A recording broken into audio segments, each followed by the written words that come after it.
you lovely human beings, and welcome to the Unfiltered Edit with me, Holly Matthews. And today I wanted to talk to you about Easter, and not in the sense of, I guess, the religious sense of it. I'm not religious, you might be, I mean, you might be really excited, in which case I'm so glad for you, and I hope you enjoy all of the Christian traditions of Easter, whatever they are for you. I want to talk to you about is Easter eggs. They're just for everybody. Eggs are for everybody. In the shops a long time, which has annoyed me. I love an Easter egg, I do. It's just an elite level of chocolate. A Cadbury's cream egg, fantastic. But you know, I liked it when they were special and it was like an exciting treat. Anyway, I always like to find inspiration from different areas, and my little brain whirring, I thought 5 things that we can learn from Easter eggs, and I thought I would share them with you. I've written them down because I would obviously forget them. The first thing, and this is very, very much a very important fact, is that the outside of the Easter egg does not tell us everything about the inside of the Easter egg. And this goes for us as human beings as well. We often decorate our outside and we do a very good impression of somebody that is doing great,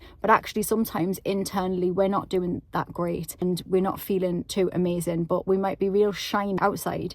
And that's why it's so important for us to reach out to other people and talk, but also for other people to reach out to us and make sure that we are okay. And this is why spaces like the Happy Me Project are so important. In spaces like the Happy Me Project, in communities like that, where you feel safe to talk, encouraged to talk about how you are feeling. Every session that I ever do in the Happy Me Project, I will say, where are you at today? We do it as a 1 to 10. 1, you feel terrible. 10, you feel amazing, or a word or a colour. You know, but it's about checking in with yourself and going physically, how am I feeling? Mentally, how am I feeling? Not just the shiny exterior. Because believe me, when I was in the hospice and my husband was dying, I was getting up and doing my makeup and doing my hair. How I felt on the inside, shiny and polished on the inside, no, I was not, as you can imagine.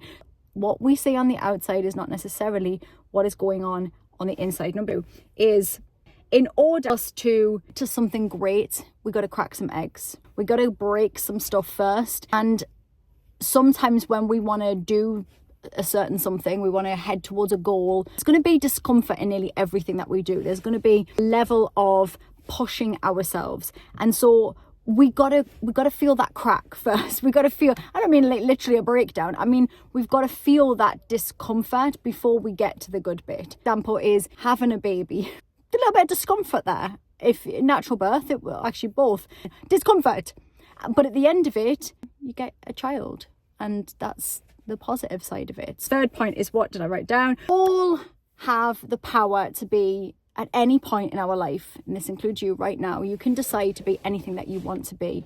And just like when you are painting eggs, did you ever do that as a kid? Eggs, do a hard-boiled egg and you paint faces on it. You can decide to be whoever you want to be. You can put some shiny wrapper on it. Decide who you are. You get to decide which egg you're going to be today.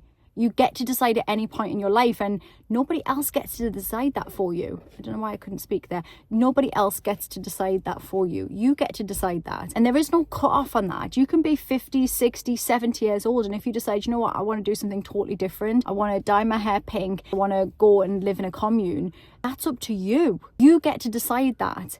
Don't be afraid of change. Don't be afraid to shake things up. Most things that we do aren't set in stone forever. If you go and you do something different, you don't like it, then come back, do something else. That's the importance of the reimagined and being able to be something different. Number 4, hidden gems are worth the wait. We all love an Easter egg hunt. Or do we all love it? I think we all do love an Easter egg hunt, right? An Easter egg hunt where you got to go around, find the chocolate eggs. Brilliant.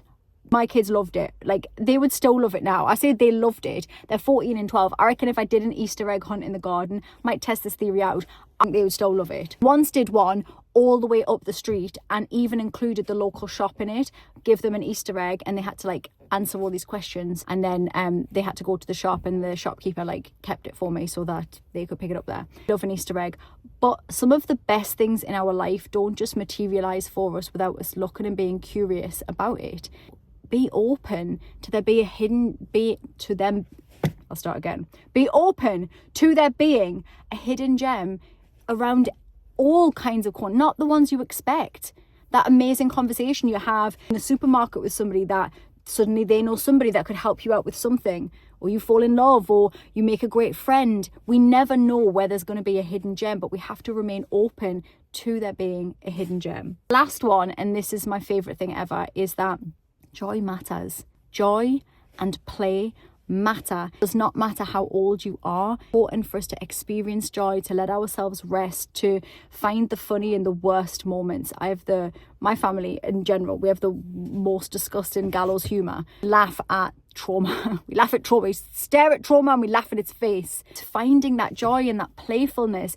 It is so important to your soul. I know we are adults watching this, but it doesn't matter. You have to allow yourself to be that child that is still inside of you. And when you do, life is better. The more that you do it, the more you bring in play, whether it's in the way you dress or the things you do or the way you talk or just a lightness, the more you do that, the more you will attract into your world. It is just a better place to be. I'm a big fan of gamifying everything, just making things a game, a race or a challenge or a something. And it's definitely something that I bring into the Happy Me Project membership all of the time, because I think we are a little void of fun and play sometimes. We give ourselves like permissible play, like you're allowed to do like yoga because that's like a serious play, allowed to do certain things that are like adult stuff. But what about just skipping for no reason? What about jumping in a muddy puddle? What about an Easter egg hunt? You have to be bringing in kids. Do it with your friends. You make yourself an Easter egg hunt. I'm that forgetful, I probably would forget where I'd hidden them. I wish that was a joke. It's not. Anyway, I hope this has helped you to consider something a little differently. We can take inspiration from everywhere and think about how you can bring in some joy this week. I don't know whether you get excited by Easter, right? You might not. You might not care. Maybe you've got kids at school, maybe you haven't, maybe you don't have kids, maybe it brings up some stuff for you, maybe there's some family stuff that it brings up for you, maybe seeing people doing things with their families brings stuff up for you, maybe the kids being on holiday and seeing some people doing things and maybe not being able to afford to. Please remember that what we see on social media is a lot of bollocks. It's a tiny moment. Even the ones that I'm going to Center Parcs, right? We're going away as a family. I actually got it as a gift. I didn't pay for it. It was a gift from my mother-in-law. She's treated us. We're incredibly lucky to be able to do that. The kids are so excited about it. But I can guarantee you, and I haven't even gone, I'm not trying to manifest this, I can guarantee you there will be arguments on that trip. There will be stress on that trip. There will be a huge amount of organisation for me, taking the kids outside of their home, and Brooke particular likes a lot of, sameness and all of that. There'll be loads of stuff that's not perfect. There's no such thing as that. Whatever you say on social media, just remind yourself of this. Find the joy in the small things, in the everyday, and be really kind to yourself. You deserve that. Go and do something joyful. Let me know what you do that's fun and joyful, and maybe something different that you can tell me that you've done so I can steal some of that and do it myself, because I'm always open to ideas.